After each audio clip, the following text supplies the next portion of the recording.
nafasi, najua utapata nafasi. Uangalie wale watu ambao wamekuwa nuclear, wapate ile kazi ambayo, kwa sababu kuna kazi mingi pale Kenya. Kuna watu hata wa Kamere hawana hospitali. Huyo mheshimiwa Palanga. Hawana hospitali kwa sababu hawana ground. So tunasema uangalie hiyo issue ya job employment, kwa sababu hawa youth wote wengi sana wa Olkaria ama Naivasha ama Nakuru County wanaangalia Kenya kwa sababu is a big company na produce na iko kwa mashamba yetu na iko kwa eneo yetu. So ni vizuri tukae kwa ile environment nzuri, na pia tukae na ule ushirikiano mzuri, tukishikiana pamoja, tukae pamoja. Your Excellency Lee Kinyanjui, you 100% utarudi. Ule mama tulichagua kwa sura. Hata nikwambie ukweli, sisi wa Maasai tuliangalia sura. Tukaangalia sura tukangoja yeye akukuja. So tunataka tutume message kuambia choka na Lee Kinyanjui. Lee Kinyanjui hajamaliza kazi. Bado ako na kazi. Bado Lee Kinyanjui ako na kazi. So you are foot soldiers, tutatembea na wewe mpaka tupate pestu. So tunasema asante. Na issue nyingine, kuna wale watu pale hawana stima. Watu wanaonea stima, hao ndio wanachimba pale lakini hawana stima. Watu wa Lomayana, Mheshimiwa Palanga, I know you know those guys. Wanaonea stima ikipepea juu yao lakini hawana stima. Tunaomba tafadhali Mheshimiwa Raila Amolo Odinga uingilie hiyo wakati, kwa sababu hakuna venye stima itatoka kwetu na inaruka kwenda Nairobi. Wale watu hapa. So tunakuomba tafadhali uingilie hiyo wakati. Number 2, number 3, sisi wa Maasai hatuna representation kwa county ama kwa national government. Wale minorities ambao wako kwa Nakuru County.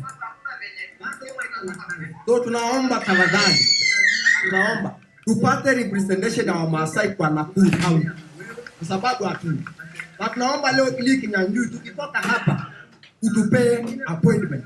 Sote wako hapa, wase wengine wako hapa, vijana wako hapa, tukuje tuongee maneno yetu ya nyumba pale. So tunaomba tukitoka hapa utupe appointment. So tunasema asante. Na vijana naomba tu, kama unapenda Raila, kama unapenda Lee Kinyanjui, tu register voters wale ambao hawaku register tafadhali, kwa sababu raundi hii baba, kuna mzee mmoja alisimama hapa akasema ati baba ako na risasi moja. Nani amekuambia hivyo? Baba ako na soja, baba ako na bunduki, baba ako na jeshi. So tuko uwanja na support. Na I know this is wa Maasai, you know, on the side of Narok ama Kajiado atuongeange mingi. Tuko sawa na wewe na kushika mkono, na wale wenye tuko nayo kwa hii county wako Oldorai, wako Olkaria, tuna support leadership ya Lee Kinyanjui 100%. Nasema asante na Mungu awabariki. Asante Monica, kwa haraka.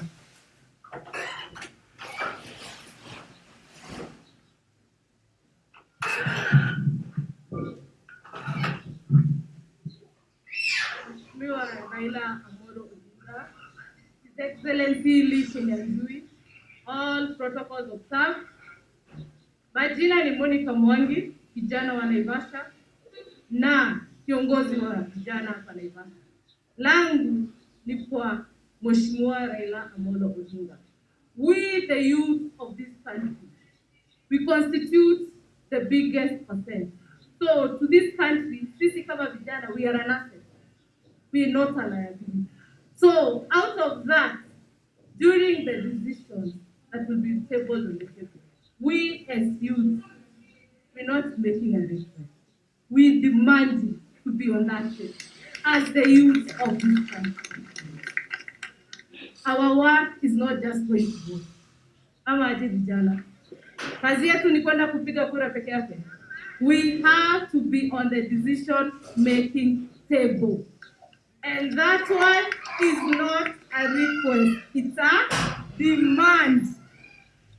Secondly, Mheshimiwa Raila Amolo Odinga, we appreciate during your tenure when you are the Prime Minister of this country, you started an initiative, Kazi kwa Vijana. We appreciate so very much because out of that, most of our youth, we've been able to feed our families. Most of us have young families, and putting food on the table has always been an issue. but with Kazi Mtaani, courtesy of you, today we still have youth who feed out of us. We need to appreciate that. Secondly, we need to appreciate kati yetu hapa vijana, nani wameapply youth fund na wakapata? Let's be honest. Nani washai apply youth fund na wakapata? Thank you. In the midst you can see, we have youth who've gone out of the reach na wakaenda waka-apply for the youth fund. To your surprise, youth fund ilianzishwa wakati wa Mheshimiwa Raila Amolo Odinga. Currently, we have success stories within us, courtesy of that. Our humble request is, can the youth fund have a cheaper rate than what we have currently? Can we have, for the starters, can we have youth fund being given as a grant to some youth, depending with the situation they are in? Lastly, as a young woman, we have so many young women within here. And in our culture as Africans, we are told we women kazi yetu ni kukaa jikoni. No, kazi yetu sio jikoni peke yake. We are also leaders. Would humbly request, you've seen we've had aspirants here. We've also had some few ladies in them, that you may support them in their endeavor when they're vying for their different posts. For the aspirants who are here, my fellow youth, kazi kwetu. Na kazi ni hii. We need to ensure that all the youths who are not registered as voters, they come on board, and when it comes in decision making, let us help them to make the rightful decision. We need leaders in our country. We don't need politicians. I believe you understand what I say by that. Because when we have leaders, we'll always have maendeleo within our business. And by now, I can tell, in Nakuru, we have a leader. Because so far, we have maendeleo within us. What we want is ample space, whereby as a youth, as a young woman, I can start a kibanda here, and due to its environment, it can continue thriving, and tomorrow I also become a CEO of a big company. Thank you very much. God bless you. God bless Kenya. God bless you. Tumpigie makofi mazuri. Mwisho kutoka upande the western side of our county kuwakilisha upande wa Molo na Kuresoi, tumuite kiongozi wa vijana Bwana Sami Kongo. Tumpigie makofi anapokuja. Asante sana Sami. Haya. Bwana Yesu asifiwe. Usalimiane hivyo hewani tafadhali. Asante sana. Itakuwa mchache wa maneno kwa sababu mengi yamesemwa na ambao wamenitangulia, na niseme Mheshimiwa Rais wa 5 wa Jamhuri ya Kenya na Mheshimiwa Gavana wa jimbo letu, sisi kama vijana tuna pledge kwamba tunapotoka hapa, kando na azimio la umoja, tutaweka pia azimio la amani, kwa sababu vijana wakati mwingi sisi ndio tunatumika kwenda kuvuruga mikutano ya wengine, kwenda kurusha mawe na kufanya mengine. Kwa hivyo sisi tungependa sana kuomba all presidential candidates, na wewe pia baba yupo pale, tungeomba pia mtupe hakikisho kwamba hatutaweza kuwa na vurugu, tutaweza kupiga kura kwa amani na tuende nyumbani, na mshindi ambaye ni rais wetu Raila Amolo Odinga atangazwe na apishwe. Tuko pamoja mpaka hapo? Ya pili, niseme nashukuru sana, umetupa heshima kubwa sana, kwa sababu tunakuja katika kikao kuzungumzia kuhusu nchi yetu na kuhusu vijana na sehemu ambayo watakuwa katika serikali yako. Hatutaki misafara ya kule barabarani, tunaambiwa tuseme hii, tuinue mikono, tusukume vingine, lakini hakuna kikao cha kuja kusemezana kikamilifu masuala ya vijana yako wapi. Sisi tungependa vikao kama hivi, vikao hadi vya aspirants ambao ni vijana, vikao vya vijana zaidi, tuendelee kusemezana na kusikizana tunapitia safari gani. Pia nimalizie kwa kusema BBI ilipigwa mwereka lakini haikuanguka, na kuna masuala muhimu sana ya vijana yalikuwa katika BBI.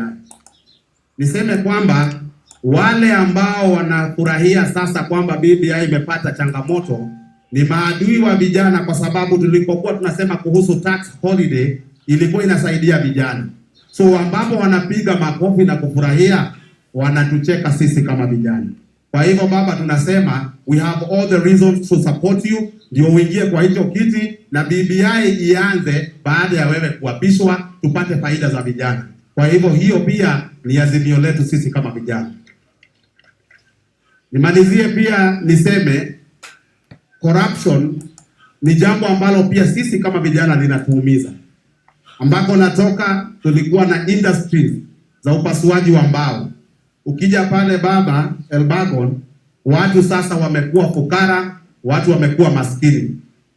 Suluhisho ni tujiulize ambavyo tunaweza tukasaidia wale vijana, na ambapo ulianzisha kazi kwa vijana na kwa sasa inaitwa kazi mtaani. Hata kama hiyo kazi itazimwa sehemu zingine, naomba hiyo kazi, kwa sababu pia hapa sehemu ya kama vile pale Elbagon sawmills zimefungwa. Mimi naomba hii program kama si sasa uongee na ambaye ni rais wetu, ukiingia ukiapishwa, kazi kwa vijana na programs kama hizo ziendelee katika sehemu hizi kuwakumbuka wale vijana.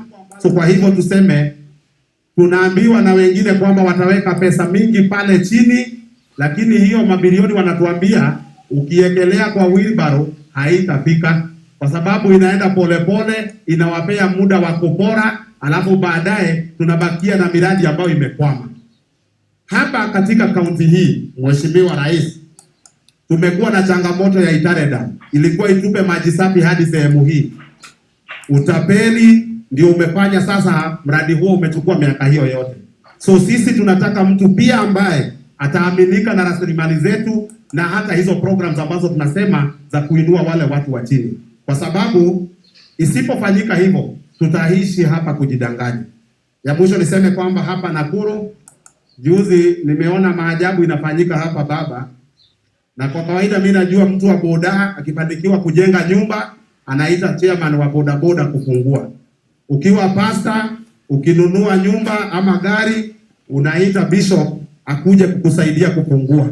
Sasa ninaona pia hapa ukiwa mwizi unaenda kufungua nyumba ya milioni 300 ati wewe ni mama mboga pale Ngata, unaita bishop wa hiyo maneno ya utapeli. Kwa hivyo sisi tunasema hivi, viongozi ambao wako hapa na mnaenda kwa hiyo bomba, mnaenda kutukana viongozi kama Maina Jenga ambaye amesimama na jamii yetu hapa na wananchi na wafanyabiashara. Wanaenda kutukana Jenga Mongai na pia yeye ni kiongozi wetu.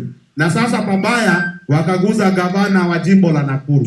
Tunasema hata ukipora na umeita bishop yako akuje afungue nyumba, tupee heshima, na sisi tumewapea heshima. Lakini tunawapa heshima lakini tunapatia rao. Ama namna gani? Kabisa. Na nyinyi muelewe hivi, hiyo mali ambayo watu wanapora wanaenda kujenga manyumba hapo, iko nyumba gani ya mama mboga imefunguliwa? Iko nyumba ya mama mboga? So kwa hivyo hapo tujielewe. Mungu awabariki hadi mshangae. Ria, asante. Asante sana Sami. Naomba sasa kwa heshima yako waheshimiwa nimuite mfawidhi mwenzangu achukue nafasi nyingine. Asante. Asante sana MC Simon. Naomba usonge karibu ndio upigiwe makofi vizuri. Huyu ni kijana wa hii county. Mpigieni makofi mazuri. Asante. Asante. Na vile hali ya anga inakaa, tunaweza enda na yeye mahali pengine. Kabisa. Ni mzuri? Langu Your Excellency, we have a hashtag Rada ni Rao. Naomba mahali uko chukua simu, piga selfie. Unajua vitu mingi zimeanza na ka selfie. Mheshimiwa Peter Kenneth, najua unajua kupiga selfie sana.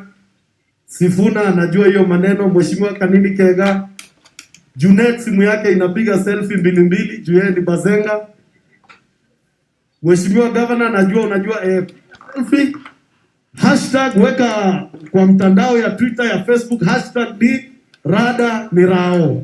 Rada ni Rada ni Rao. tafadhali fanya hivyo kwa haraka. Fanya hivyo kwa haraka. Na wakati huo huo, kwa heshima na taadhima kuu, nimkaribishe gavana wa jimbo hili, Your Excellency Lee Kenyanjui, for the next bit of the program. Welcome, Your Excellency.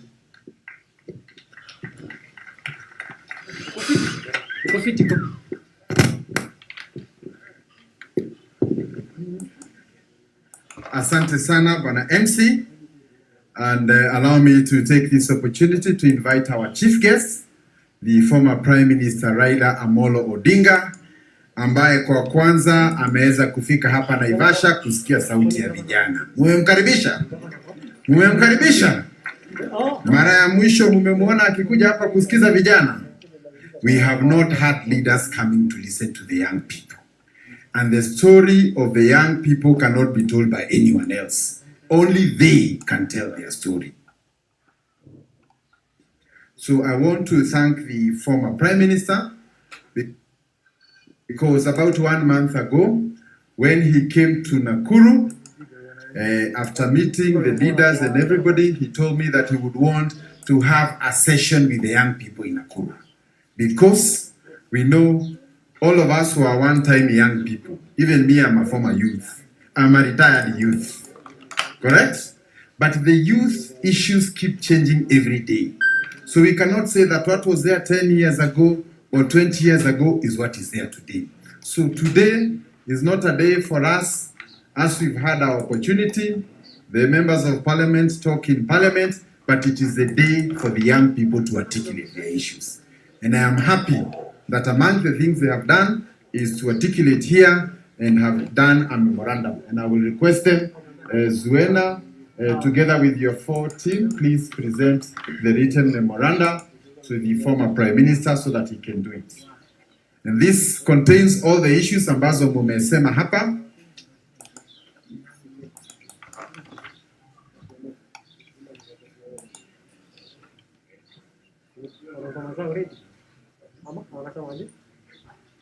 Angalia ni pande.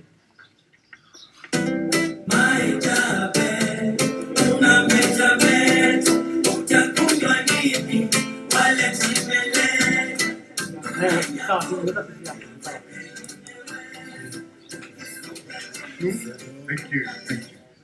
Asante. That document contains all the issues that were said here, including disability issues, including inclusion for our young people, for minority, our women in leadership, mambo ya KenGen, mambo ya Lake na hiyo mambo yote. Na tunataka kusema hivi, that youth issues cannot be discussed by the roadside. Ati tunangoja kwa stage, viongozi wanakuja juu ya gari, wanatuambia vijana tuchukue mkono. Sasa tumesema moving forward, we want a constructive engagement where leaders sit together. Okay? Tunawaambia hii ndio mambo yetu, tunaiandika, na hata hawa vijana wameniambia kwamba they have left a copy with themselves. Finally, when Prime Minister, Mungu akitujalia ukiingia huko, they will come and remind you of a meeting you held in Naivasha and the issues that we discussed. So that is the direction we want to go. Now, as I said, as the former Prime Minister goes through the memorandum, ningetaka tu nipatie viongozi wachache ambao umekuja nao, wasalimie hawa viongozi, lakini kama vile tulikuwa tumesema, mkutano ya viongozi and the older people is in another forum. This is the day for the Rieng Nation. Tumekubaliana? So najua mnaonanga mtu anaitwa Junet anatoka pale ya Migori, na ningetaka wasalimie tu kidogo, alafu kutoka hapo sasa tuchukue hatua nyingine. Junet, mheshimiwa, tafadhali karibu.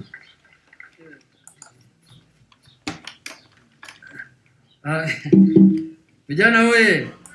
Vijana oye! Mmesema rada ni? Nimekubali. Sasa kwanza mimi ni Junet Mohamed. Mimi sasa nilikuwa youth, hii nywele nyeupe nilimea juzi ndio nikagundua kumbe mimi. Sasa lakini nilikuwa youth kali sana. Sasa sijawaenda pia mbali, bado niko youth. Leo tumekuja na baba. Leo ni siku ya baba na youth. Sio siku yetu ya kusema mambo yoyote. Leo yeye amekuja hapa kusikiza maneno ya youth. Maneno ambaye inahusu vijana. Maneno ambaye itakuja kufanya mambo ya vijana iende mbele. Na unajua sisi vile gavana amesema mazungumzo ya vijana hawezi kuwa kwa stage. Mtu anajitokeza kwa gari juu ndio anasema vijana mpo. Lazima ukae chini na vijana hivi msikize mambo yao. Si namna hiyo.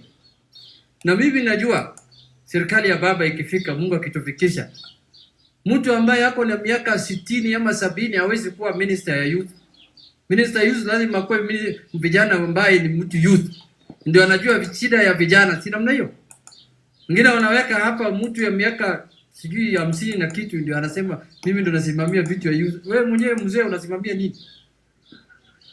Sasa sisi tunataka mambo ya youth iendeshwe na youth wenyewe. Na youth ndio engine ya growth. Hawa ndio wanajua vile nchi inaenda. Tunajuana. Shida ni mingi.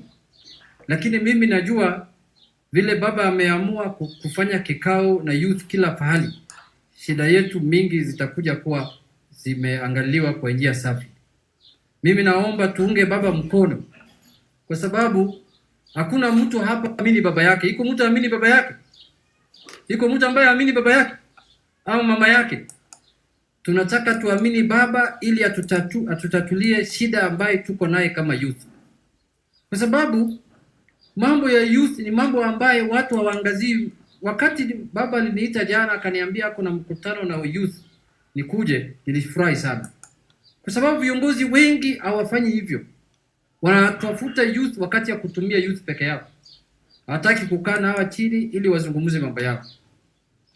Sasa mimi nataka tuheshimiane, tufanye pamoja kwa sababu hiyo ndio mwelekeo mpya ambaye nchi yetu inataka.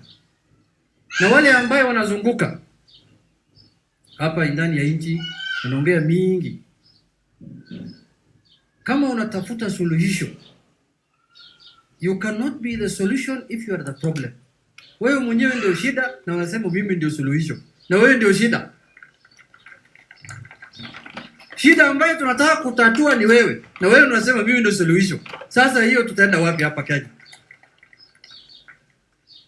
You cannot be the problem at the same time the solution. You must choose one. And Kenyans have identified you as the problem. Wacha tutafute solution njia nyingine. Si namna hiyo? Kwa kumalizia, jana mimi nililala kidogo mbaya. Niko rafiki yangu mmoja ambaye anaitwa Kishanto Olesuji. Sio kama umesikia jina. Yule mzee akavamiwa kwake nyumbani jana. Na unajua hapa nchi yetu tuko na values ya family. Family is sacred. Wakati sisi kama ODM tulikuwa tunaongea juu ya mambo ya bedroom, tulikuwa tunaongea mambo ya Kibira na constituency, sio boma ya mtu. Sio nyumba ya bedroom ya mtu uko ndani pale mzee anafanya kazi. Sio hapo bana. There must be justice to that mzee. Hiyo mzee ameonewa mbaya sana. Lazima tufanyie hiyo mzee haki. Because hii kitu inaweza fanyikia mtu yote. Kesho mtu anaweza vamia kwangu. Hata sasa niko na wasiwasi vile nimekaa hapa. Nimepiga bibi yangu simu mara 2. Umeona mtu yote kwa gate hapa amepita. Jameni bana. Hiyo ni kitu kitendo chafu sana. Wewe unaenda tu kwa boma ya mtu bila hodi, bila kukaribisha, na unajua mila na desturi ya Waafrika. Mnajua ukitaka kwenda kwa boma ya mtu, si lazima uongee na mwenye boma. Unavamia tu. Mimi najua mama ni kiongozi, ako na constituency mzima. Kama anataka kukaribisha wewe, anaweza peleka wewe kwa constituency office, anaweza peleka kwa ground kama hii ama primary school ground, anaweza peleka wewe popote. Sio kwa sehemu ya mzee hapa bana. Bana hiyo si lazima tulaani hiyo kitendo. Tulaani ama tusilaani. Huyo mzee amepiga report Isinya police station. Mimi nataka Inspector General achukue hatua kikamilifu tafadhali. Boma yetu iko hatarini. Boma yetu iko hatarini, I'm telling you. Mtu anaweza kuhamia wewe tu saa yote. Kwa hayo machache niwatie hapo, kwa sababu mimi hata lunch siwezi kula leo. Hiyo maneno imekanisirisha mbaya sana. Kwa hayo machache, mimi naomba wale wazee ambao wako hapa, tutaongea zaidi huko sehemu ya wazee. Kuna kikao ya wazee leo jioni. Wale marafiki zangu wanakuja, tuchukue dakika 2 then tuache baba azungumze na vijana wake hapa. Baba ni baba yetu. Mimi baba aliniweka meya huko Migori kama niko na miaka 22. Bila nione hivi. 22 years nilikuwa navaa gauni ya meya. Yeye ndo alikuja huko Migori akasema huyu kijana ndo anakuwa meya hapa, hakuna mtu mwingine. Baadaye nikakuwa mbunge kama niko 31 years. Sasa mimi najua who has the interest of the youth at heart. Waje hii watu ambao wanakula pesa ya watoto. Asanteni sana, nitarudi kwa wengine.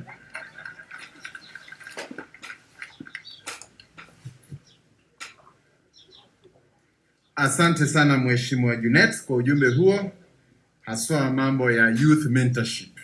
And I think that's a very serious matter. Naomba sasa tumwalike SG wa chama ya baba Sifuna akuja azungumze. Wapi makofi ya Sifuna?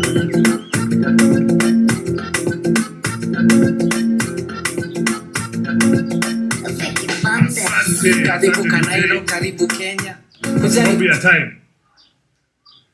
Mheshimiwa Prime Minister, Rais wa 5 pamoja na governor, viongozi wote ambao wamekuja. Mimi naitwa Edwin Sifuna, SG wa ODM, lakini Jacom nikiwa pale Platinum 7D wananiitanga tu Edu. So by the way Jacom, Naivasha wameumia sana history ya COVID lockdown. Unajua Nakuru County na Governor Lee anajua. Hii ndio ilikuwa headquarters ya sherehe Kenya hii. Hii ndio ilikuwa headquarters ya sherehe. Jacom, saa ingine nikikwambia nimeenda Naivasha kujenga chama, hiyo inakuanga uongo. Tulikuwa tunakujaga huku kupiga sherehe. Na Naivasha imeumia sana juu ya COVID. Unajua hata tukitafuta hizi stories za kazi nini, yani kazi si ati lazima sisi wote tuandikwe kazi Kenjen. Kuna kazi za vijana tu. Kwanza hiyo sherehe vile tulikuwa tunapiga hapa, kuna jobs zilikuwa zinatokea. Si ni ukweli? So kwa saa hii vijana kuna memorandum ile official wameandika wamekupatia. Lakini kuna yenye wamenipitishia kama kijana mwenzao. Mimi kwa hii meeting I am at home. Because those who don't know, unajua wanasemanga kwa TV na kama mzee. Lakini likuja live na kama kijana. Kama hujui, Sifuna is 38 years old. I was appointed Secretary General of ODM at the age of 35. So huyu mzee si ati anaambiwa hivi vitu atakuja kufanya. It can already be seen. Mzee, kuna vitu tumedivide mara 2 hapa na hawa vijana. Kuna zenye tunataka zifanyike sahi na kuna zingine tunataka tufanye na wewe na vijana. Memorandum ya the first 100 days. Na utanisamea kwa sababu unajua hii ni lugha ya vijana hii. Kuna vitu zingine ukisikia usishtuke. Kwanza hii lockdown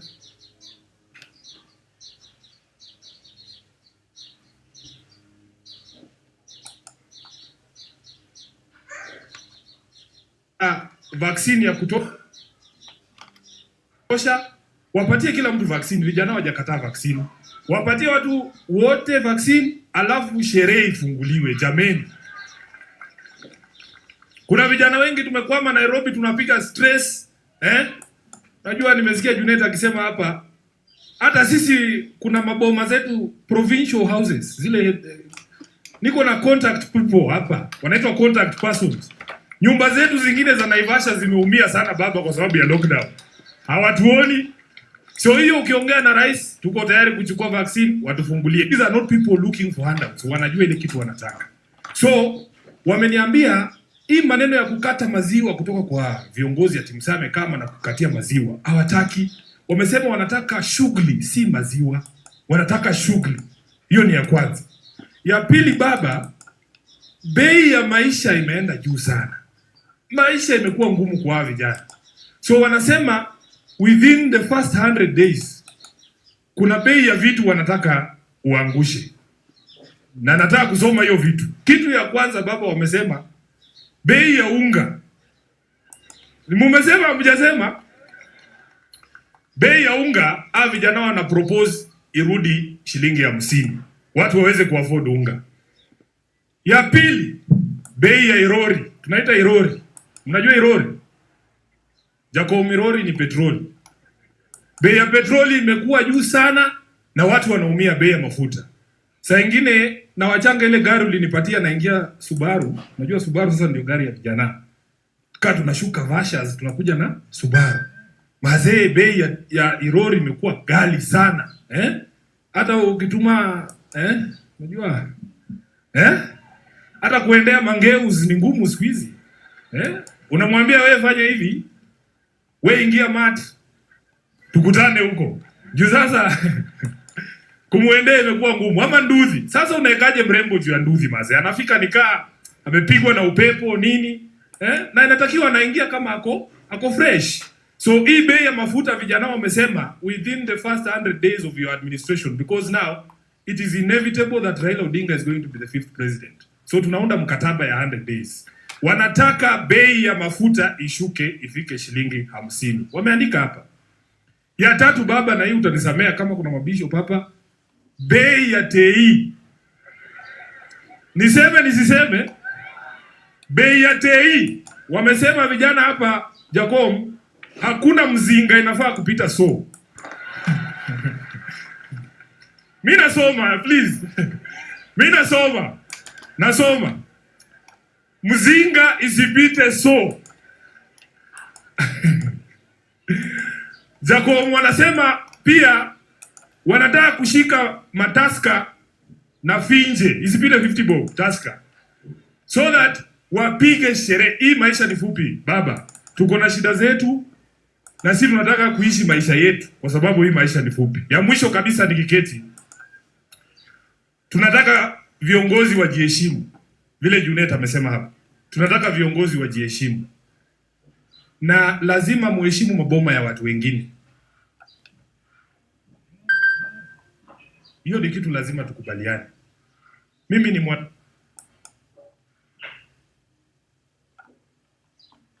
mwanaume mbukusu. Kama ingekuwa mimi deputy president ameingia kwa boma yangu, ati amekaa na bibi yangu huko bila ruhusa na mimi niko huku natafutia kura baba, hiyo kitu ni kitu ya laana kubwa sana. Inatakana wazee wa Masai na mko hapa mufikishe hiyo ujumbe. Iko rafiki yangu chairman wenu wa Masai, waende wasafishe boma ya Ole Suji jameni. Waende wasafishe boma ya Ole Suji. Na nimesikia kumbe hii mtu hii ni tabia hapo naye. Nasikia hata hapa ameponyoka na women rep. Hayuko, si mmesema hayuko? Hayuko. Sasa hii imenipea wasiwasi baba, hata mimi nikimaliza kuongea uniruhusu nirudi Nairobi, bibi yangu hajaniona tangu Jumatatu tumekuwa na wewe. Inawezekana vile Juliet amesema mtu agonge mlango yangu aingie kwa boma. Namna gani hii? Senator ameenda, Wanakuru hayuko. Sasa hii mtu tafadhali tujiheshimu, tuheshimu maboma ya watu, usijilazimishe kwa nyumba za watu. Vile unataka kujilazimisha kwa wananchi wa Kenya. Vile Junet amesema wewe ndio shida. Tunaongea hapa juu ya corruption, wewe ndio shida. Mnaongea hapa juu ya dams. Kama vijana wetu, mimi nimesema kama wewe unapenda vijana, ruhusu dami jengwe, alafu ukuje ufanye harambee sasa, ununulia vijana boat ya kufanya tourism kwa hiyo lake. Ununulia hao fish equipment ya cage farming wafanye hiyo shughuli. Lakini unaiba damu mzima. Alafu sasa ndio unarudi kupatia watu handouts. Maji hakuna, damu hakuna kitu yoyote. Kama ungetujengea ile stadium ulisema kuna talanta mingi hapa, wangekuwa wanacheza mpira hapa wajiinue kimaisha. Sisi hatukuhitaji, tunataka tu serikali tufanyie kazi, sisi wenyewe tujiinue. Wapi kiwanja ya Kamarini? Wapi kiwanja hata ya kwenu, na nyinyi ndio watu wa kukimbia. Hata ya kwenu hamwezi. Acha niwachie hapo, hasira itapanda. Asante sana governor, asante sana vijana kwa kutusikiza. Thank you. Asante Sifuna SG. Naomba sasa nimuite one of the youth representatives in Senate, the new Senator IG Ngugi. Wapi makofi kwake?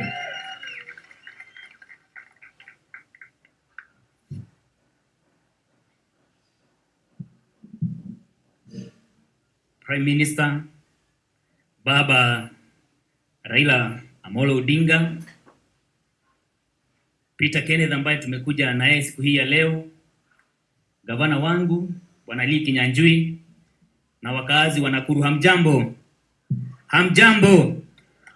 Kwanza nataka nichukue nafasi hii niwashukuru nyinyi watu wa Nakuru kwa sababu mimi huku ndiko nilizaliwa. Mimi nilizaliwa kule side za Kamwaura kule, Kamole ya kule ndani kabisa. Nimesomea Banana Primary na nikasomea Burun Secondary. Tulikuwa naenda kukimbia huko na Moyamaro huko, na nataka niwashukuru sana kwa sababu kama si nyinyi jinsi ambavyo mlinilea nikaenda kule shule nikajua kusoma, singefika mahali ambako nimefika. Kwa hivyo nina shukrani za dhati kabisa kwa sababu ya jinsi ambavyo mmefanya kazi kubwa kuhakikisha kwamba mimi siku hii ya leo ni seneti ambaye hawakilishi tu watu wa jamii fulani, lakini anawakilisha vijana wote wa nchi hii yetu ya Kenya. Kwa hivyo ningetaka kuhakikishia kwamba mimi katika kule seneti kazi yangu ni rahisi sana ya kuwakilisha nyinyi wote, whether wewe ni majority community au wewe ni minority community. Na jinsi ambavyo nimekuwa nikisema ni kwamba nikiwa kule seneti sitakubali mswada wowote ambao unafinyilia vijana wetu wa Kenya upitie kule. Na kwa sababu mimi nimezunguka kidogo na baba siku kadhaa ambazo nimekuwa senator, tumekuwa na yeye kule sehemu za Northeastern, na nataka kuwaletea ujumbe ya kwamba watu wa Nakuru kule Northeastern, all those 5 counties wote wamekubali ya kwamba the next president of the Republic of Kenya is Raila Amolo Odinga. Nataka niwashukuru sana kwa sababu hata nyinyi mmejitokeza na kuhakikisha ya kwamba hamtaachwa nyuma. Kwa hivyo huu ujumbe ambao tumeuanza kule Mlima Kenya, tumezunguka na baba wote, vijana wamesema ya kwamba lazima tukiendelea na president wetu akimaliza kazi, lazima aachie mtu ambaye kazi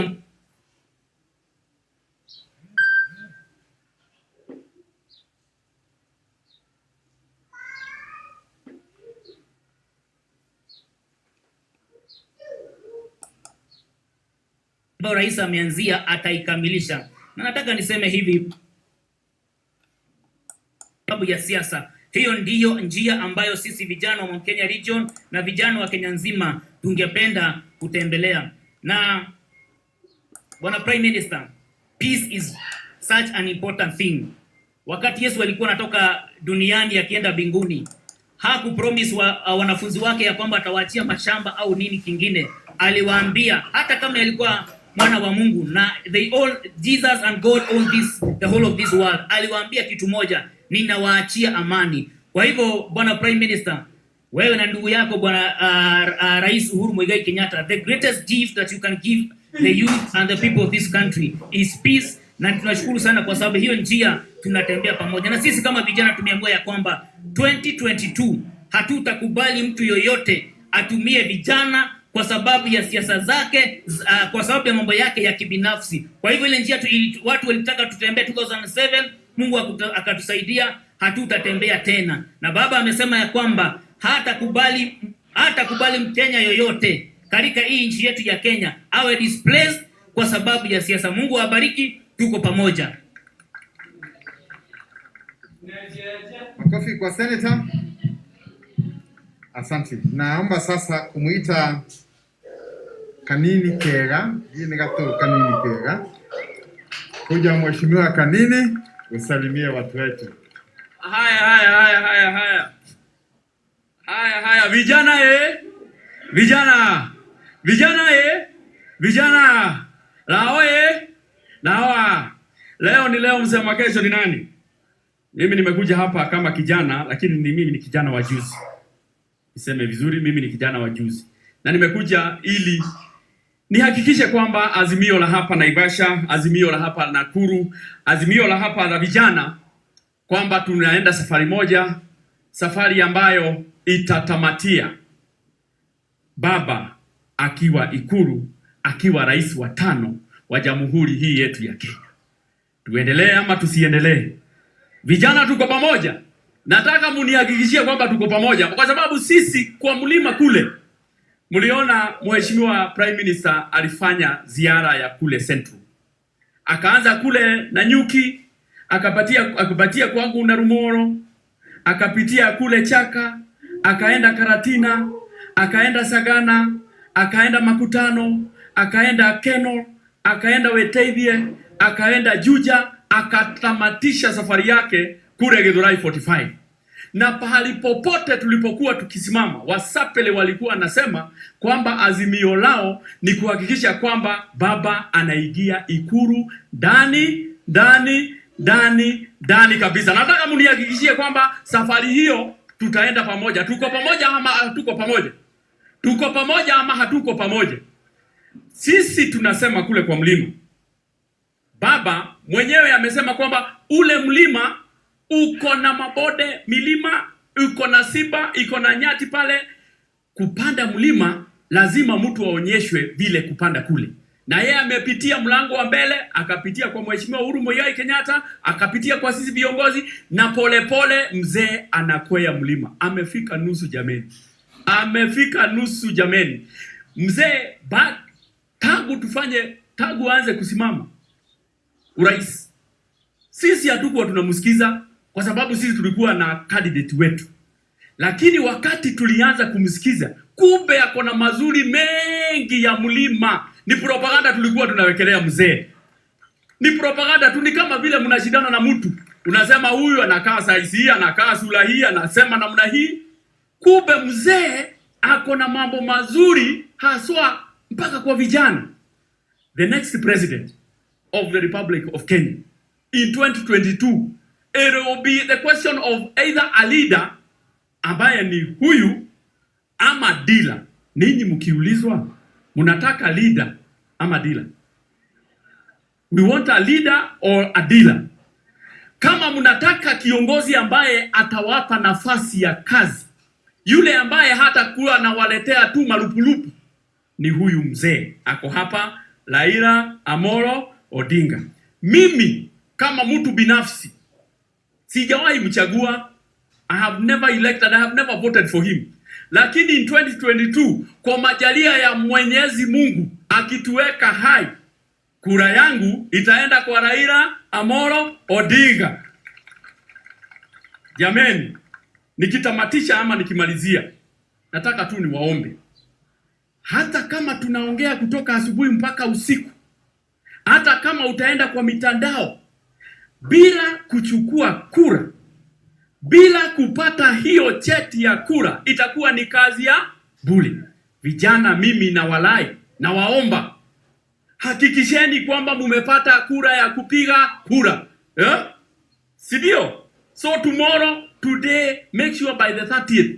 Mimi nikiwa mwenyekiti wa kamati ya budget, tumeweka hela za kutosha za kuhakikisha kwamba in the next 30 days tumewapatia IBC hela za kutosha ili tupate the 6 million voters. Kwa hayo mengi machache, mimi nataka niseme kwamba in the next time tutakuwa tunakutana kule kwa State House Ikuru, mzee Raila Amolo Odinga akiwa yeye ndiye rais na amiri jeshi mkuu wa jamhuri hii yetu ya Kenya. Asanteni sana na Mungu awabariki. Thanks so much.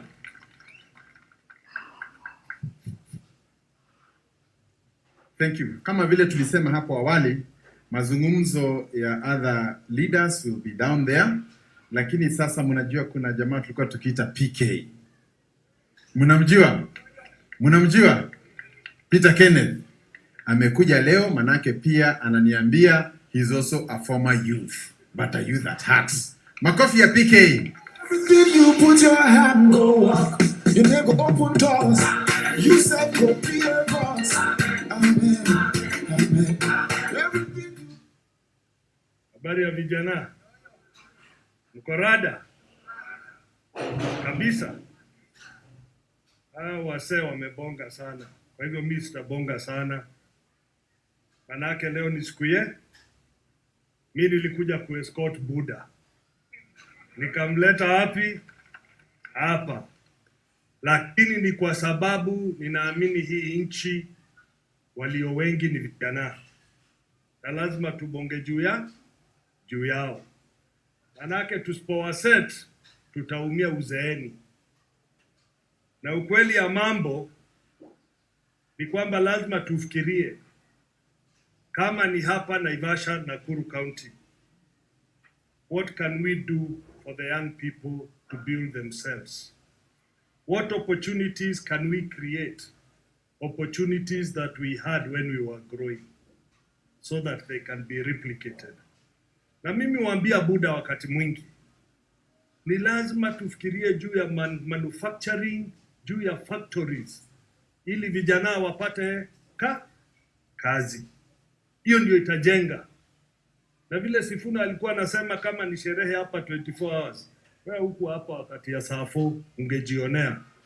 Wewe huku hapa. Hakukuwa pahali dinga zilikuwa zinaenda, wewe ulikuwa huko Nairobi. Unachunga bibi ili usilemewe huko kwako. Siku hizi ni mtu awe rada. Nimesikia anakuwa rada kusikujwa kwake. Lakini pia Junet amesema Wamaasai wako hapa. Waende wafanye hiyo cleansing ceremony. Usiwe na dhambi, sivyo? Lakini iliyo muhimu ni kujijenga na kujengwa. Ili wakati mnaanzisha family, you are sure it's predictable. You build the country, you build the economy. Na ile uongozi ambani ya kujifunga, kujipiga vifua, haitasaidia. Baba ako na unyenyekevu. Na ndio nataka kuambia. Hata ule mzee alimweka ndani mara 3, bado baba alitoka mara ya 3 akafanya kazi na yeye. Na hakukuwa revenge. That is how you notice what a great leader a person is. That they come out and they look at the greater good of the country. Si ulinifanya nini ama nilikufanya nini. Nimesikia mmesema mkorada na rao. Ni ukweli. Make it happen. Make it. Na ni nyinyi. Mumuombee kura wakati ata-announce anataka ama ni namna gani. Tunaelewana? Alafu gavana wenu. Hii sijaona mtu mtulivu kama gavana. Tulikuwa naye bunge, tulikuwa naye cabinet, mimi sijawahi kumuona amejam. Watu wana smile hata kama iko mbaya. Mtamshikilia? Mtamshikilia? Si nimesikia ule demu mlichagua na yeye alihepa. Ndio mmesema mtamtafutia demu mwingine wafanye kazi na yeye, ama ni manzi watao. Kwa hivyo pia mimi nitawaomba mkishikilia Buda, mshikilie governor. And I know this county can go far, and I know this country can go far, but you need people who will work for you. People who will work for you, not you working for them. Umesikia vile Kanini amesema, mfikirie juu ya uongozi, ati kama mnataka uongozi ama dila. Mumeelewa hiyo lugha? Mimi nasema tu ile nimesikia. Lakini raundi hii, make it. Tumeelewana? Raundi hii you make it happen. Sitaki kusema mambo mob, tabonga huko chini, but you guys, you must make it happen, and you must know the future of this country is grounded in you. And it will only be grounded in you. Mzae hapa akifikiria juu ya manufacturing, creating opportunities so that you can get areas to work in. Asanteni sana, Mungu awabariki. Asante sana Peter Kenneth kwa kuja hapa pia na kwa kubali tuzungumze mambo ya vijana. Sasa mahali tumebaki ni kuita former prime minister, lakini ningetaka tu kutaja mawili ya hapa Nakuru, kwa sababu kama vile tulisema, today is about the youth and the people of Nakuru. Na kuna mambo tu machache ningetaka kutaja. Ya kwanza ni kwamba hapa Nakuru ni mahali ambapo tuko na makabila yote. Tuko na Wamasai, Wakisii, Wakikuyu, Wajaluo, Wakalenjin, wote. Na kwa hivyo sisi tumekuwa tukisema we are the first investors in the peace agenda.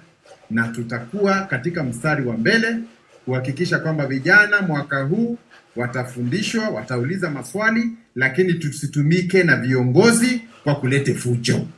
Isiwe kwamba the only time we need young people is when you want to cause chaos in a political rally. Let us engage constructively, let us have issues, and I think from there we can be able to get more than we ever thought of. Ya pili tu ni kusema hapa constituency yetu ya Naivasha, it is the second biggest constituency in Kenya. We have a total of 150,000 registered votes. Na hii ni baadhi ya ile constituencies ambazo katika BBI tulikuwa tunatarajia iwe imegawanywa mara 3. Tungekuwa na Naivasha East, Naivasha West na Naivasha Central hapa. Lakini kwa sababu siasa mingi ililetwa katika BBI na chuki na propaganda, sasa ikaonekana mambo yetu imezama. Kwa hivyo sisi pia tukiangalia wale viongozi tutafanya nao kazi, tunaangalia wale walisimama na sisi na haswa wale hata katika siku zijazo watatusaidia kutatua hiyo shida ya constituencies hapa kwetu Naivasha. Ya tatu pia, mji wetu wa Naivasha una utajiri mkubwa sana wa mahoteli, na kama vile mnajua sasa hata destination ya conferencing iko hapa kwetu Naivasha. Inaajiri watu wengi sana, vijana na wazazi, na kila mtu anafanya kazi hapo. Na tunapeleka chakula huko. Kwa hivyo ni mahali ambapo tungetaka pia katika siku zijazo hii sehemu ya Naivasha iwe elevated, ili biashara mingi izidi kuja hapa, tuweze kupata kazi kwa vijana wetu, na pia zaidi tuhakikishe kwamba tumeleta utajiri katika town yetu ya Naivasha. Katika mambo ya ukulima, tunajua kwamba Kenya is the biggest supplier of cut flowers in the world. More than 80% of those flowers come from here in Naivasha. Kwa hivyo pia, we also want the industry ya flower iangaliwe, kusudi izidi kuajiri watu hata wengi zaidi, na hata tunapoendelea iweze kuhakikisha kwamba tumeleta utajiri kwetu Naivasha na imeweza kusaidia vijana ambao hawana kazi. Mambo ya minimum wage ambayo imezungumzwa hapa ni jambo ambalo tungetaka pia serikali iweze kutusaidia kuendelea mbele. Ya mwisho tu, kwa niaba yangu pamoja na viongozi, ni tuseme kwamba siasa zetu zimekuwa ni siasa kama za kinyama. Viongozi wanachaguliwa wakiwa na manifesto mzuri sana, lakini wakienda huko wanasahau na utu wao ya humanity. They almost become animals. So we are saying this election, we must return humanity into our politics. We must return humanity into our politics. Kiongozi akichaguliwa, pesa za hospitali zifike hospitali. Pesa za madawa zifikie wananchi wapate dawa. Pesa za barabara ziweze kufikia. Kwa sababu ukweli ni kwamba kumekuwa na uchaguzi hapo awali, na viongozi wakifika huko wanaenda wanageuka viongozi wananchi wao. Kwa hivyo this time round nitakuwa nikija hapa kuwafunza the philosophy that talks about returning humanity into politics. It is called Ubuntu. I'll come to explain it further, but for now I want to say that the next election must be about returning humanity into our elections. Mimi naomba kusitisha hapo. Kwa vijana wa Naivasha niseme mumekuwa mfano mzuri, kwamba kazi ya vijana si kupatiwa placards, wangojee viongozi kwa barabara, wanunuliwe pombe, waambiwe wa shout down other leaders, but you are here to engage in a constructive discussion with leaders, with the memorandum. Na hiyo memorandum najua tamuko na Facebook na hizi WhatsApp pages zenyu, let that be known by all the people of Naivasha. These are the issues we want. These are the leaders we are looking for. These are the problems we have as leaders. And I think together we can make a great nation. Mi naomba kumaliza hapo. Wale mtapata nafasi tutapitia town pia kusalimia wananchi na pia kuwaambia baba is in town. Mutakuja? You are most welcome. Kwa hivyo, wapi ngoma ya kukaribisha mzee?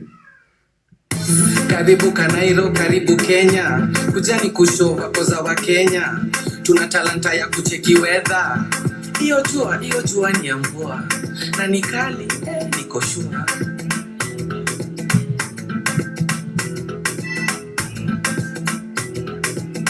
Niombe tukatike sote.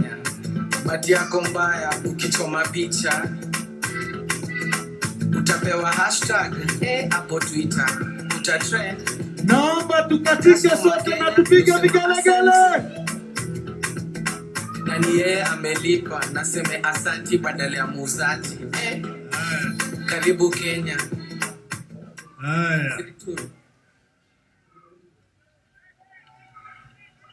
Vijana hoye! Vijana hoye! Naivasha oye! Asanteni sana.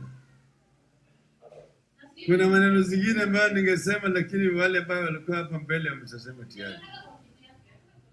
Sasa mimi kwanza natoa shukrani kwa gavana Lee Kinyanjui ambaye ametualika, na yeye ndio sasa ni host yetu hapa Naivasha.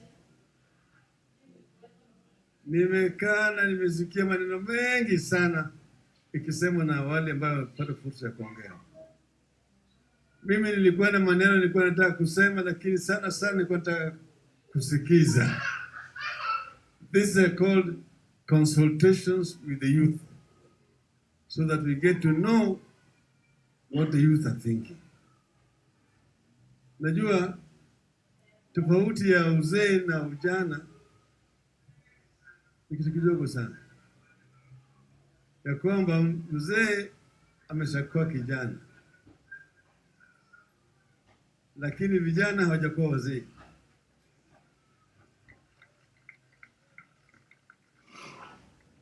Tofauti between them is what is called experience. That is the difference. That's the old have at one time been young. Therefore, they know what it means to be young. But the young have never been old to know what it means to be old. Okay? Sasa, tuko pamoja. Wakati ngine sisi tulikuwa tunaitwa the young Turks.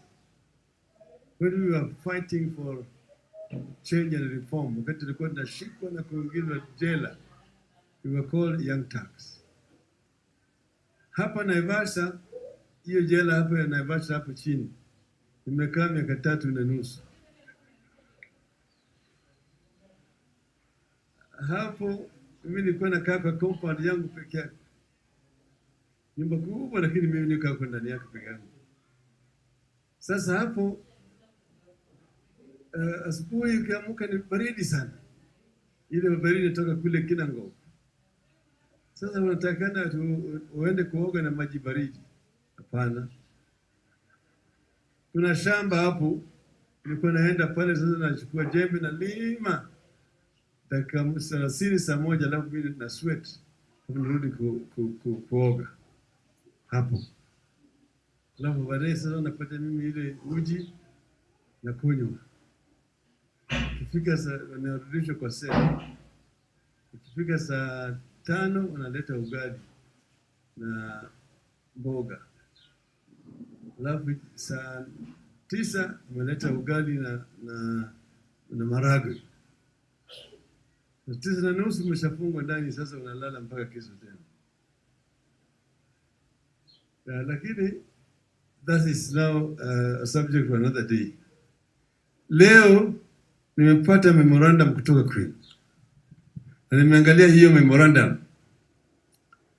Before I tell you what I wanted to say, to respond to issues which are raised in that memorandum. Kwanza, youth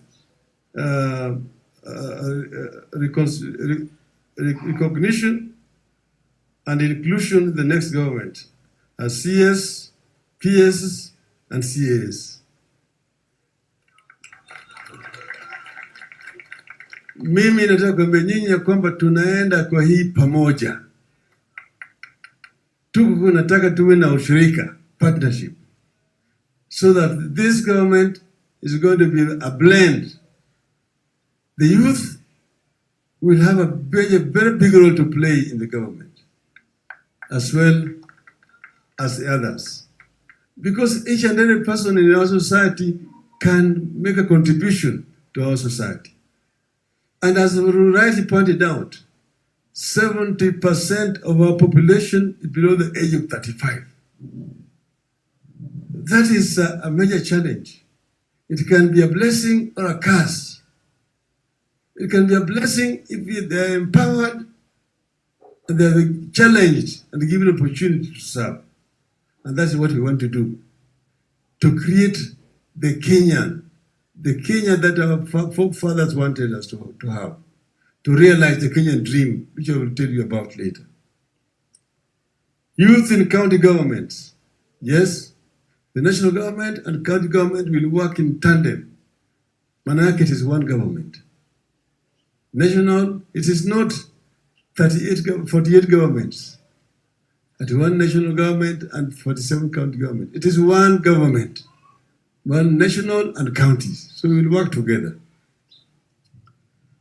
Support flower farms to employ the youth. I was involved in this issue of the flower farms. There was a time when Lake Naivasha was dying. Samaki ilikuwa imekufa karibu yote kwa lake kwa sababu ya ile pollution ambazo zilikuwa zinatokea kwa flower farms, effluent ambayo ilikuwa inaenda huku ndani. Mimi nikaenda nikaonana na yule Prince Charles kule Uingereza. Tukaongea na yeye akaweka his foundation kufanya kazi na sisi to revive Lake Naivasha.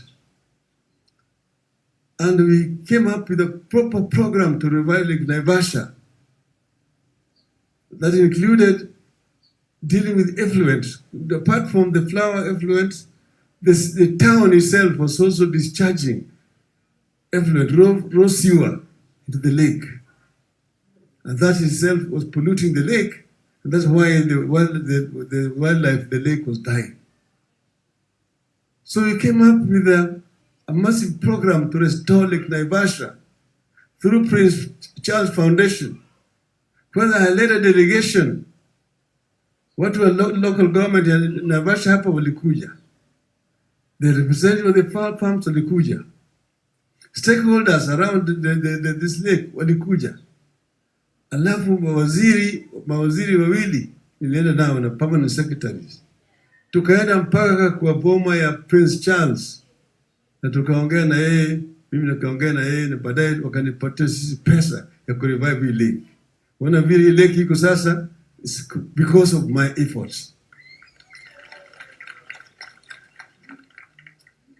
Sasa we worked with the flower farms not to discharge chemical effluent into the lake. And that was done. Also the town, we dealt with the issue of sewage in the town. Now, but then there was an issue. Apart from the COVID, which made some of the flower farms to close, there was also the harassment by the tax authorities over taxation of the flower farms. Here is the issue which we need to deal with, because some flower farms have relocated to Ethiopia. And they're now producing it there. Ethiopia has now become a major competitor of Kenya in producing flowers. We can come up with a proper, attractive environment that will bring more investors and retain the ones who are here, so that more employment can be created for the youth in Naivasha. So, youth in elected positions, youth to supply county governments with goods and services. Yes, those I'm going to summarize those issues. Vile tutatembea pamoja na vijana. Now, youth in the transport sector also need to be empowered. That again, because that is a very important sector, the transport sector. And what is happening here that the youth, those who are involved there, are being harassed all the times with police officers and so on. Hii mambo ya rupurupu na kadhalika. Tunajua. But we need to promote youth in a digital economy and a creative space. This is very important. ICT is the way now, not only of the future. And we want to actually make the country fully digital, to create a digital economy around the country, so that you have the network all over the country. And if you have a network access, then the youth can actually work even in a rural area, somewhere else. I remind you that sometimes in 2013, when we were campaigning, some people came and said that we were ourselves analog and they were digital. And said that each and every child in a primary school was going to have a laptop. Laptop was promised. And those children now, if they were given a laptop at that time, they are now finishing Form 4. They're graduating. And now you're offering them wheelbarrows. Is that a contradiction?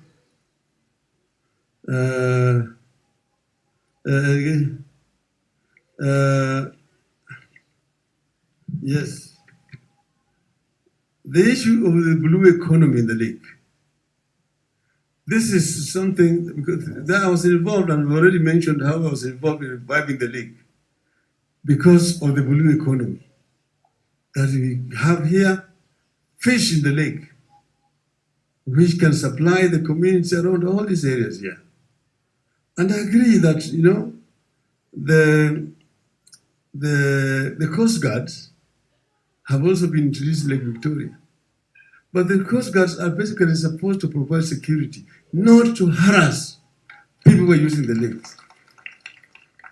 And that, I would say, must stop immediately. This area is a very good area for tourism. And that will encourage investment in tourism around this area. Then there's the issue of also manufacturing. There are companies which are around here. You have, for example, Keroche Industries, which has been harassed a lot because of competition from Kenya breweries. I have myself been at the forefront in protecting Keroche as a local investment in the country. But in future, there are bigger plans. You see, the SGR has come to Naivasha. It has come to Naivasha. Now there's a proposal to put up a special economic zone here in Naivasha. The plan which we have discussed with the president. There's one here in Naivasha and one in Kisumu, in a place called Miwani. There's one also in Mombasa. So it's a chain along. And you've seen that the government has now constructed a connection between SGR and MGR to connect. So that goods, which are, that is to actually create a link to Uganda through Malaba and also through Kisumu. And that's why the Kisumu port has been revived. So that we are now targeting a bigger market in the region. Tanzania, Rwanda, Burundi, DRC, and South Sudan. From here and from Kisumu. So more employment is going to be created through this SEZ, Special Economic Zone here in Naivasha. We will have factories coming to set up there. And this will create a lot of employment for the youth in this region. That is a plan that we have. I will ensure that the SEZ is constructed and completed within 1 year of being in office. The issue of KenGen up here. In my other area incarnation, nilikuwa waziri wa kawi. I was Minister for Energy. I'm the one who brought the reforms to deal with the monopoly at that time of KenGen and power and lighting. I'm the one who licensed the first independent power producer, all power, to come and drill here in Olkaria. And actually I came myself to launch the first drilling here in Olkaria.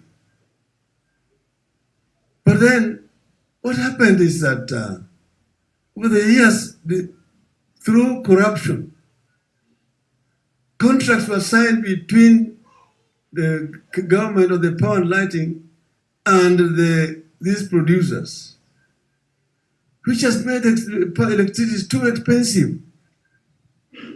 there is extreme exploitation by these companies around here.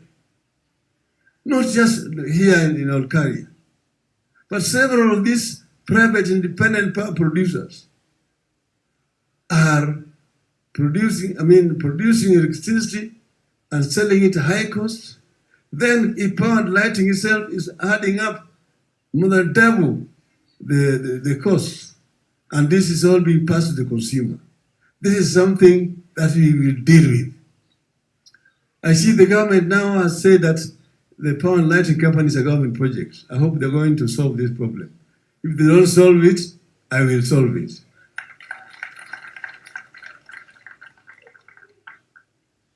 Because electricity is a necessity, is essential in all human endeavors.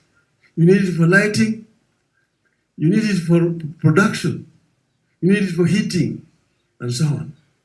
So electricity must be accessible and also at affordable price to the consumers.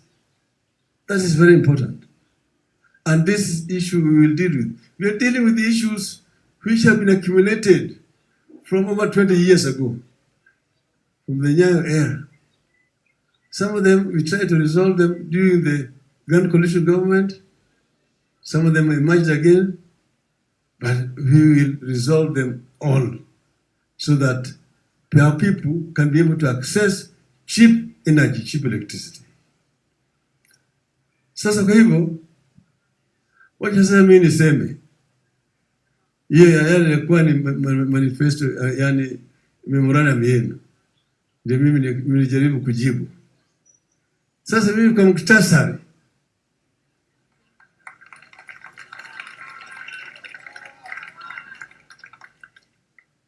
mimi nimekuja kuambia nyinyi ya kwamba kumekucha, kumepambauka, jogoo shawika mara 3. Amkeni tuende kazi. Mko tayari? Mko tayari? Nimekuja kuambia nyinyi ati sasa ile harakati ya ukombozi wa 3 wa taifa letu imeanza. The third and final liberation of our country. Ya kwanza ilileta uhuru. Ya pili ikaleta katiba mpya. Ya 3 sasa ni ya kuboresha uchumi ya taifa letu. Economic liberation.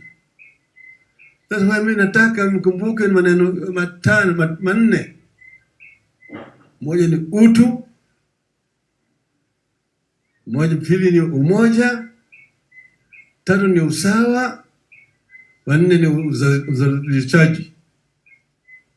uzalishaji. Utu, umoja, usawa, uzalishaji.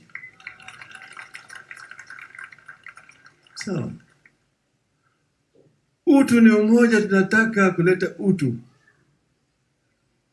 Yaani wewe unachukua mwenzako kama wewe na wewe mko sawa. Pili, umoja ni kuunganisha makabila yote ya Kenya wewe kama kitu kimoja. Kama hapa Naivasha nyinyi ni Tanganyika. Hapa ni mchanganyiko maalum. Makabila yote ya Kenya wako hapa. Na tunataka hao waishi kwa amani, kwa upendo, bila kujalia ati huyu ni Mkikuyu, huyu ni Mkamba, huyu ni Mluhya, huyu ni Jango, huyu ni Kalenjin na kadhalika. Wote ni wa Kenya. You are first a Kenyan before you become a member of another tribe. Sababu wewe huku amua uzaliwe Mkamba au Mkikuyu, hiyo ni ajali ya Mungu. Wewe umepata umezaliwa pale. Lakini muhimu zaidi, wewe ni Mkenya, kama sivyo? Hiyo ndio tunataka kuunganisha watu wetu pamoja. Alafu ile nyingine, kwa watu wawe sawa. Usiangalie mwenzako ati yeye hakuenda shule kama wewe, Sasa wewe ni unashinda yeye, au wewe unafanya kazi ya juu na yeye mshahara yako ya yeye mshahara wa chini, ati yeye ni takataka? Hapana, hiyo ndio tunasema juu ya usawa ya watu wetu. Alafu uzalishaji ni kuzalisha mali katika taifa letu, ili nchi yetu iinuke, tuwe kwenye hali ya ufukara, na inawezekana. Naongeza na hiyo, inawezekana. Hiyo nenda mandamba, nataka mkumbuke kabisa, inawezekana. Inawezekana.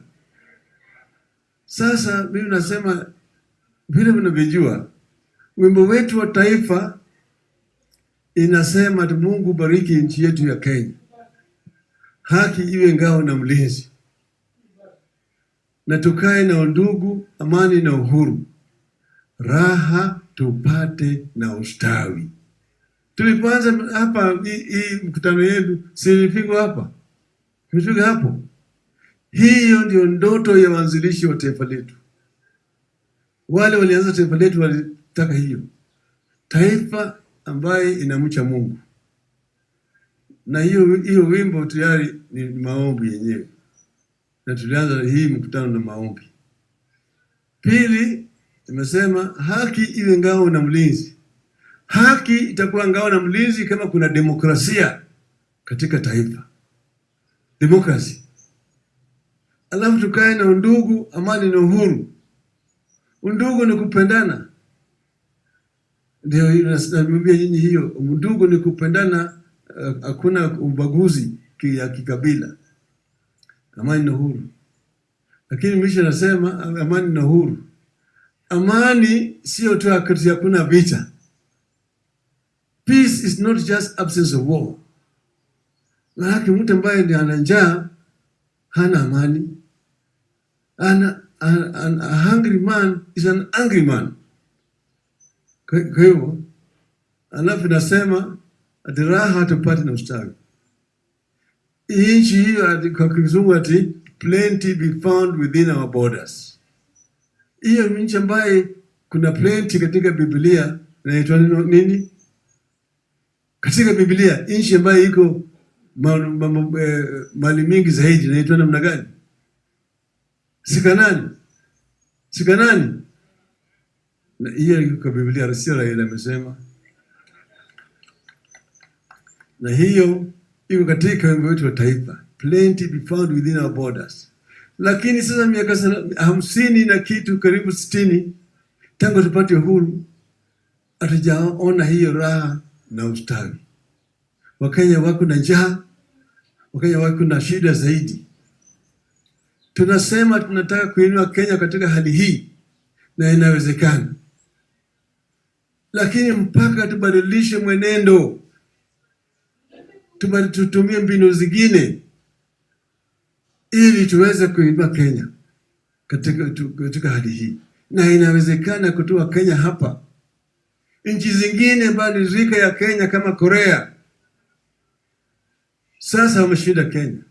Tulipokuwa napata uhuru, uchumi wa Korea na Kenya ilikuwa sawa. Lakini sasa uchumi wa Korea imeshinda ya Kenya mara 50. Mara 50. Sasa unaona Samsung natoka Korea, Hyundai natoka Korea, LG natoka Korea. Nyinyi hata bado sindano hamtengenezi. Mpaka tubadilishe. Nchi ya China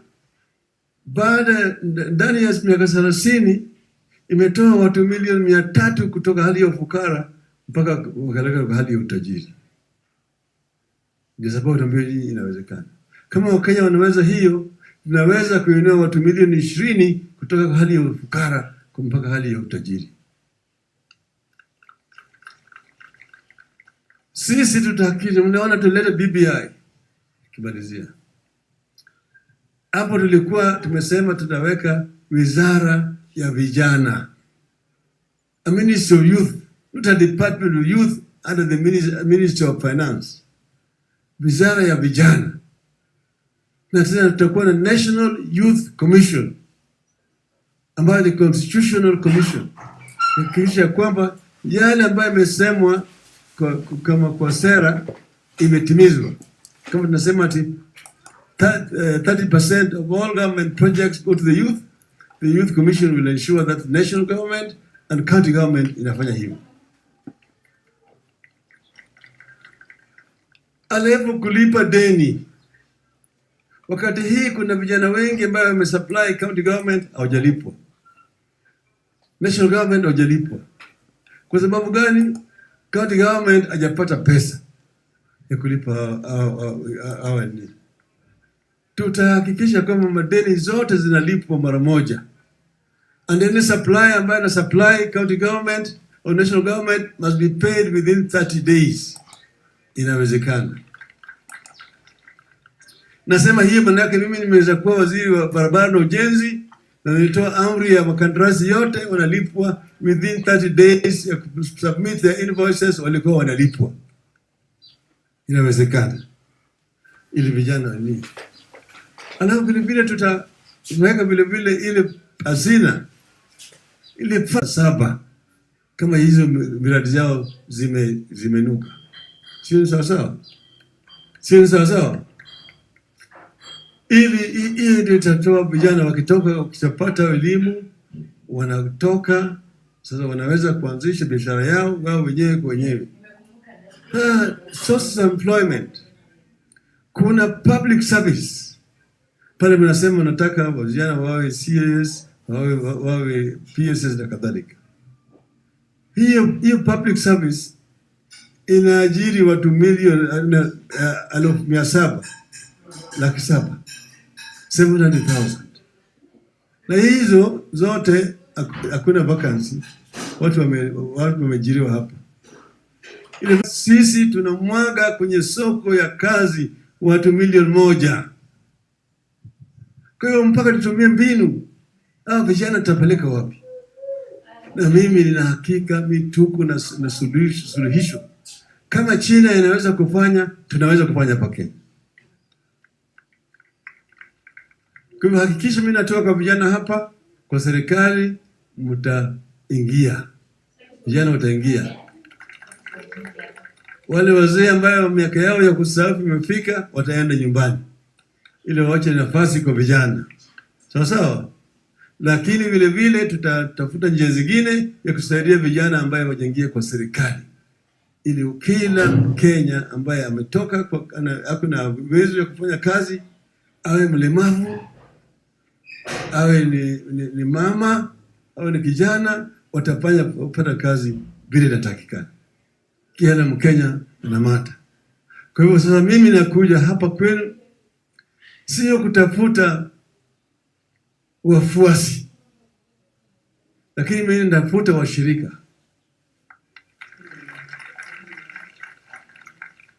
Ili tunaenda bega kwa bega, tunasonga sambamba. Mko tayari?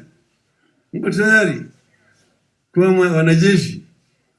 Kwa wanajeshi, kama mko tayari, mimi niko tayari. Nataka vijana wote wawe na silaha, wawe na bunduki na risasi. Ili nikisema about turn, forward march, nikisema fire, fire, fire, fire, fire. Hiyo ni mimi nataka kwa vijana. Sawa? Kwa hiyo nikisema kitu nataka usema inawezekana. Okay? Utu, umoja, usawa, uzalishaji, uchumi bora. Asanteni sana, Mungu awabariki. Tulisema atile rege let us get together and feel. Asante.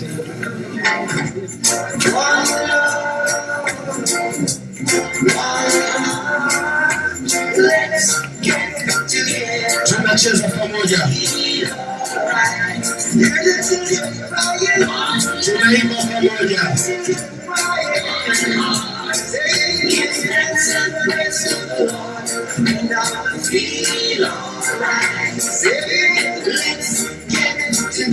Tunaimba pamoja. Peperusha mikono kwenye hewa jamani. Peperusha mikono kwenye hewa. Zote mbili.